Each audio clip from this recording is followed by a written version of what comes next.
Bonjour et bienvenue à cette capsule numéro 2, dans le cadre du cours de calcul différentiel, capsule portant sur le calcul des limites. Commençons d'abord par parler de la notation 0- et 0+. On a vu précédemment des limites qui tendaient vers 0+ et 0-, mais on a surtout vu graphiquement.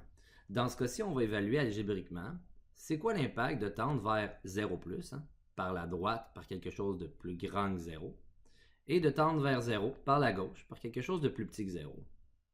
Il y a quelque chose de particulier quand on tend vers 0, c'est que d'un côté, on a une valeur positive, de l'autre côté, on a une valeur négative. Et évidemment, quand on tend vers 0, on tend vers quelque chose d'extrêmement petit. Donc, si jamais on a une fraction et que le dénominateur tend vers 0+, 0-, il y aura un résultat particulier si jamais on a une constante au numérateur. Par exemple, 4 divisé par 0+. On divise 4 par quelque chose d'extrêmement petit et positif, plus grand que 0. Donc, par exemple, 4 divisé par 0,1 va nous donner 40. 4 divisé par 0,01 va nous donner 400. Donc, évidemment, plus le dénominateur va être petit, plus le résultat va être grand. Donc, si le dénominateur devient infiniment petit, on peut comprendre que le résultat sera infiniment grand. Donc, dans ce cas-ci, l'infini. Dans le même ordre d'idée, si on divise 4 par 0-, dans ce cas-ci, ce qui change, c'est que 0-, on se rapproche de 0 par les valeurs plus petites que 0. Autrement dit, par un négatif. Résultat, moins l'infini. Évidemment, il y a d'autres façons d'obtenir 0+ et 0-, autres que de directement faire tendre x vers 0+ et x vers 0-. Par exemple, 1 moins 1. Évidemment, c'est simple, ça donne 0. Mais si jamais la valeur ici tend vers 1, par la gauche par exemple, on obtient 1 moins 1 moins. Donc quelque chose qui tend vers 1, mais qui est plus petit que 1. Donc 1 moins quelque chose de plus petit que 1 va nous donner quelque chose de plus grand que 0. Donc 0+.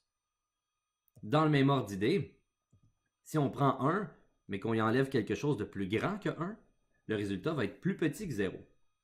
Mais évidemment, toujours très près de 0. Donc dans ce cas-ci, 0-. Prenons l'exemple de x divisé par 2 moins x, quand x tend vers 2. On voit que si x tend vers 2, on va se retrouver avec 2 moins 2, donc 0 dénominateur. Évaluons ce qui se passe quand x tend vers 2 par la gauche, par les valeurs plus petites, et quand x tend vers 2 par la droite, par les valeurs plus grandes. Donc si on remplace x par 2 moins, quand on tend vers 2 par les valeurs plus petites, on va avoir 2 moins quelque chose de plus petit que 2. On a vu tantôt que ça devrait nous donner quelque chose de plus grand que 0. Au numérateur, ça n'a pas vraiment d'importance. Avoir 2, 2 moins ou 2 plus, ça reste une constante. Et quand on divise n'importe quelle constante par quelque chose d'infiniment petit, le résultat va être le même. Donc dans ce cas-ci, on va diviser 2, c'est la même chose, par 0+. Donc si je divise par quelque chose d'infiniment petit et positif, le résultat sera infiniment grand. Dans le même ordre d'idée, si je tends, quand ma limite en fait tend vers 2+, donc se rapproche de 2 par les valeurs plus grandes, mais j'aurai 2 moins quelque chose de plus grand que 2. Donc le résultat devrait être plus petit que 0. Donc j'ai 2 divisé par 0-. Par conséquent, moins l'infini comme résultat. Si jamais je prends presque la même fonction, mais au dénominateur, au lieu d'avoir 2 moins x, j'ai x moins 2. On va voir que les résultats vont être inversés. En effet, quand x tend vers 2 moins, j'aurai quelque chose de plus petit que 2, auquel j'enlève 2, donc je vais devenir plus petit que 0. Et dans le même ordre d'idée, je vais avoir quelque chose de plus grand que 2, duquel je vais enlever 2, donc je vais rester plus grand que 0. Donc premièrement, quand x tend vers 2 par la gauche, par les valeurs plus petites, j'aurai 2 moins, quelque chose de plus petit que 2, et j'y enlève 2, donc je descends en dessous de 0, donc moins l'infini. Dans le même ordre d'idée, quand x tend vers 2 plus par la droite, par les valeurs plus grandes que 2, j'aurai quelque chose de plus grand que 2, quand j'enlève 2, le résultat va être plus grand que 0. Donc dans ce cas-ci, 2 divisé par 0 plus va me donner plus l'infini. Voyons maintenant les propriétés des limites afin d'être capable d'en faire le calcul. Premièrement, quelques petites propriétés. Que la limite d'une constante une constante k quelconque, quand x tend vers un certain a, est égal à ma constante. On pense à une fonction x égale 3, y égale 3, pardon. Donc la fonction donne toujours 3, que je me rapproche de x égale 6, 10, 20, 30, moins 15, j'aurai toujours y égale 3. Une fonction simple, f de x égale x, donc la limite de x quand x tend vers une certaine valeur, nous donne toujours cette valeur-là. Et comme un peu avec la même idée de ce qu'on a vu précédemment, la limite quand x tend vers 0 moins de 1 sur x va nous donner moins l'infini. La limite 1 sur x quand x tend vers 0 plus va donner plus l'infini. Si on prend un exemple, limite de 4 quand x tend vers 3 me redonne 4. La limite de x quand x tend vers 25 me donne 25. Évidemment, la limite de 3 sur x quand x tend vers plus l'infini, ça revient à la même chose que faire 1 sur x. N'importe quelle constante va rester infiniment plus grand que 0 plus ou 0 moins qui est infiniment petit. Donc, avec ces propriétés-là, on va avoir la possibilité de voir 7 propriétés qui vont nous permettre de faire le calcul des limites. Premièrement, la limite d'une somme est égale à la somme des limites. Autrement dit, si je prends deux fonctions, dont une, la limite quand x tend vers a me donne une certaine valeur, la limite d'une autre fonction quand x tend vers ce même a-là me donne une autre valeur. Si j'ai la limite de la somme de ces deux fonctions-là quand x tend vers a, j'aurai la même chose que faire la somme des deux limites. Donc, autrement dit, la somme des deux résultats. Même chose avec la différence. Donc, la limite d'une différence de fonction est égale à la différence des limites. Donc, j'ai juste à faire la différence du résultat des deux limites. Le produit respecte la même règle. Donc, la limite d'un produit est égale au produit des limites. Donc, je n'ai qu'à faire le produit des deux résultats. Encore dans le même ordre d'idée, la limite d'un quotient est égale au quotient de mes deux limites.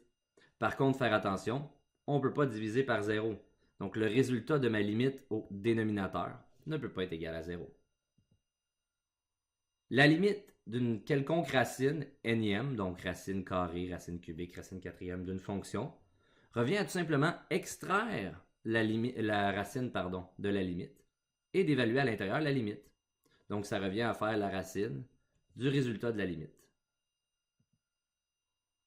La limite d'une constante fois une fonction revient à faire la limite de la constante, fois la limite de la fonction, qui revient à faire la constante fois la limite de la fonction.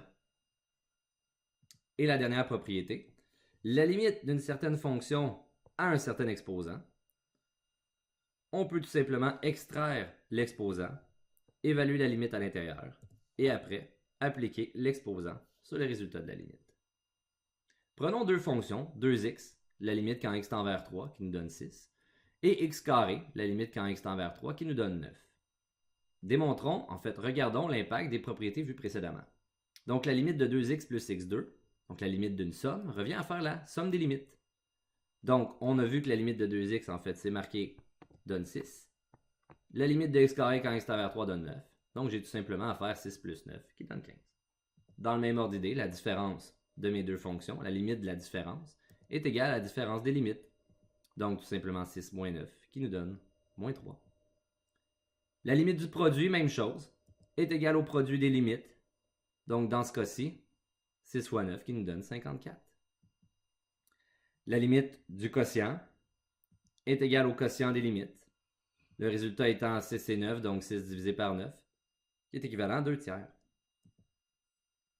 La limite de la racine de x carré, on peut extraire la racine de la limite, donc c'est la même chose que la limite de x carré quand x tend vers 3. C'est la même chose que faire la racine du résultat de la limite qui était 9. Donc, nous donne 3. La propriété 6 me sert à démontrer l'égalité initiale, que la limite de 2x quand x tend vers 3 est égale à 6. Donc, j'ai deux fois la fonction x. On a vu précédemment, quand on a la limite de x quand x tend vers quelque chose, ça nous redonne cette valeur-là vers laquelle x tend.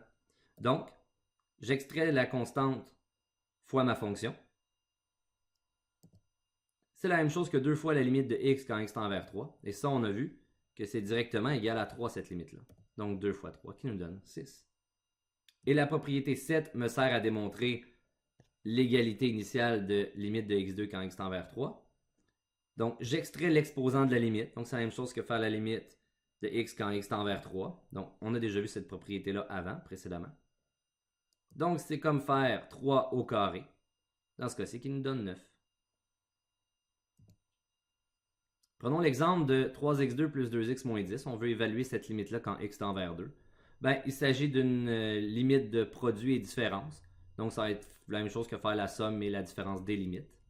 Donc, la limite de 3x2 plus 2x moins 10 quand x tend vers 2 va être égale à la limite de 3x2 plus la limite de 2x moins la limite de 10. Et on peut le décortiquer encore plus en disant par exemple que 3x carré, ben, c'est 3 fois la limite de x quand x est au carré. Même chose avec le 2x, hein, c'est 2 fois la limite de x. Et évidemment, ici, on a la limite d'une constante. On n'exigera pas vraiment que vous fassiez chacune des étapes comme ça. On va prendre pour acquis que vous savez maintenant qu'on peut appliquer ces étapes-là. Mais évidemment, l'idée est là, et c'est ça qu'on fait quand on évalue une limite. Donc le résultat, 3 fois 2 au carré, plus 2 fois 2, moins 10, qui est égal à 6. Dernière propriété, si j'ai une certaine fonction qui est la division de deux polynômes. Si jamais le polynôme au dénominateur n'est pas égal à 0, il suffit juste d'évaluer la limite, comme on a vu précédemment avec la propriété du quotient. Par contre, et c'est ce qui est important dans cette petite définition, si jamais le polynôme au dénominateur nous donne 0 quand on évalue la limite, mais qu'au numérateur, on n'obtient pas 0, on peut immédiatement dire que la limite n'existera pas. Précédemment, on a vu que quand on divisait par 0 plus et par 0 moins, on obtenait moins l'infini d'un côté, plus l'infini de l'autre. Donc, la définition d'une limite dit à gauche et à droite, on doit s'en aller vers la même chose, ce qui n'est pas le cas. Donc, c'est ce qui va arriver dans des cas où est-ce qu'on a une division par 0 et une constante au numérateur. Prenons par exemple moins 2x plus 1 sur 3x moins 6. La propriété 2, hein, qui est ici, nous dit cette limite-là n'existe pas en x tend vers 2. Montrons-le. Donc la limite quand x tend vers 2 par la gauche revient à faire 3 fois quelque chose de plus petit que 2. Donc, on va avoir quelque chose de plus petit que 6. Quelque chose de plus petit que 6, auquel on enlève 6, va nous donner quelque chose de plus petit que 0. En haut, on obtient moins 3, plus ou moins important. Donc, moins 3, par contre, ce qui est important, c'est le signe. Donc, quelque chose de plus petit que 0, négatif. Et moins 3 divisé par quelque chose de plus petit que 0. Donc, va donner un négatif divisé par un négatif. Le résultat va être positif. Et on a vu qu'une division par quelque chose d'infiniment petit nous donne l'infini. Donc, l'infini. Dans le même ordre d'idée, quand x tend vers quelque chose de plus grand que 2, on va avoir 3 fois quelque chose de plus grand que 2. Donc, le résultat sera plus grand que 6. Donc, plus grand que 6 moins 6, plus grand que 0. Et moins 3 divisé par quelque chose de plus grand que 0 va nous donner moins l'infini. Donc, je porte votre attention aussi sur les signes, hein, un négatif divisé par un négatif divisé par un positif. Donc, même dans le cas de 0 plus 0 moins, il faut y porter attention. Donc, limite à gauche donne plus l'infini, limite à droite donne moins l'infini. Donc, la limite n'existe pas, comme disait la propriété numéro 2. Et c'est ce qui met fin à la capsule numéro 2 sur le calcul des limites.